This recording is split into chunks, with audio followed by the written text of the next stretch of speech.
What if the only time you had with your mother was measured in minutes, rationed like water in a desert? My name is Ellie, and for the past year, my life has been governed by a clock. Not the kind that ticks softly on a wall, but an invisible one, set by a man who isn't my father. My mother's new husband, Richard, decided that 30 minutes a month was all I deserved with her. 30 minutes to laugh, to cry, to remember who we were before he came into our lives. This is the story of how I fought to reclaim my mother, not with anger, but with a gift that changed everything. I was 14 when Mom met Richard. She'd been a single mother for years, her hands calloused from working double shifts at the diner, her eyes tired but always bright when they met mine. We weren't rich, but we were a team. Friday movie nights, pancake mornings, her singing off-key to old rock songs while I groaned in embarrassment. Then Richard appeared, all charm and promises, and Mom's smile grew wider. I was happy for her at first. He was a lawyer, polished and confident, with a house that gleamed like it belonged in a magazine. When they married, I thought it meant stability, a new chapter. I was wrong. The change was slow, like a shadow creeping across a room. Richard didn't like me around too much. "You're a distraction," he'd say, his voice smooth but sharp, like a blade wrapped in silk. Mom started spending less time at our old apartment, then moved into his place entirely. By the time I was 15, I was living with Aunt Clara, Mom's sister, in a cramped but cozy house across town. Visits with Mom became scheduled, rigid, like appointments at a doctor's office. Then came the rule, 30 minutes a month. Richard claimed it was for structure, for Mom to focus on her new life. I saw it for what it was: control. Those 30 minutes were sacred. We'd meet at a park bench by the lake, where the water shimmered under the afternoon sun. Mom would hug me tightly. Her perfume still the same lavender and vanilla, but her eyes were different, guarded, like she was holding back a storm. We'd talk about school, my art projects, anything to avoid mentioning Richard. But his presence loomed, a stopwatch in the air. When the time was up, she'd glance at her phone, apologize, and leave. Each goodbye felt like a thread snapping between us. I tried to understand. Mom loved Richard, and maybe she needed him in ways I couldn't grasp. But the hurt grew, a knot in my chest that tightened with every clipped visit. I started sketching clocks in my notebook, angry, jagged lines, their hands frozen at 30 minutes. Aunt Clara noticed my drawings and asked what they meant. "It's how long I get with Mom," I said, my voice breaking. She hugged me, her arms warm and steady, but it wasn't the same. I wanted my mother back. One day, a new face appeared at school. Miss Harper, the art teacher, was young, with wild curls and a laugh that filled the room. She saw my sketches and didn't just praise the technique, she asked what they meant. I hesitated, then spilled everything. The 30 minutes, Richard's rules, the ache I couldn't shake. Miss Harper listened, her eyes soft but fierce. "Art can say what words can't," she said. "Make something that speaks for you." That was the spark.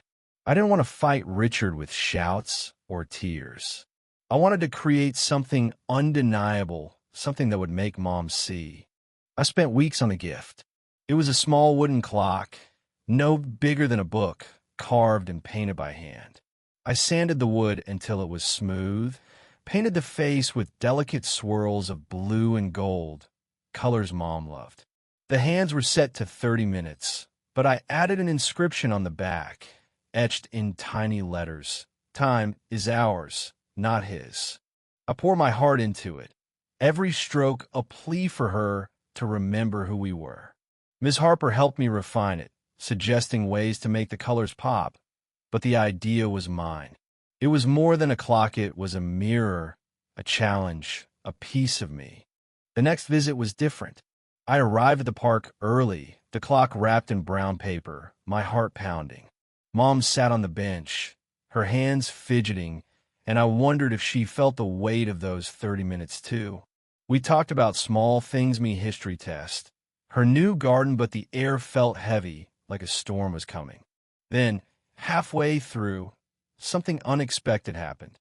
A woman approached, older, with gray hair and a kind smile.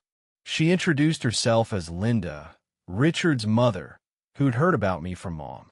I froze. Richard's mother? Here? Linda sat down, uninvited but gentle.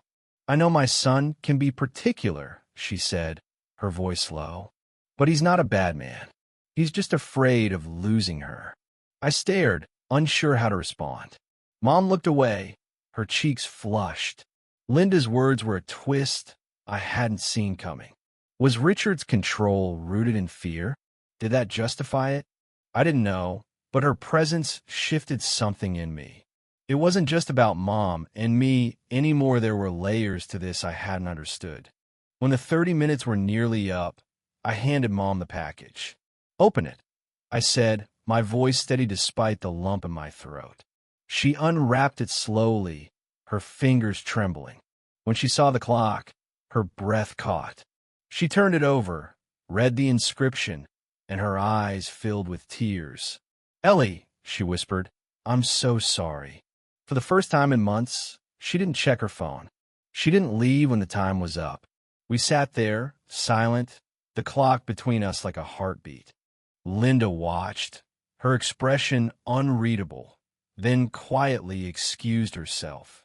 Mom clutched the clock, her voice breaking as she spoke.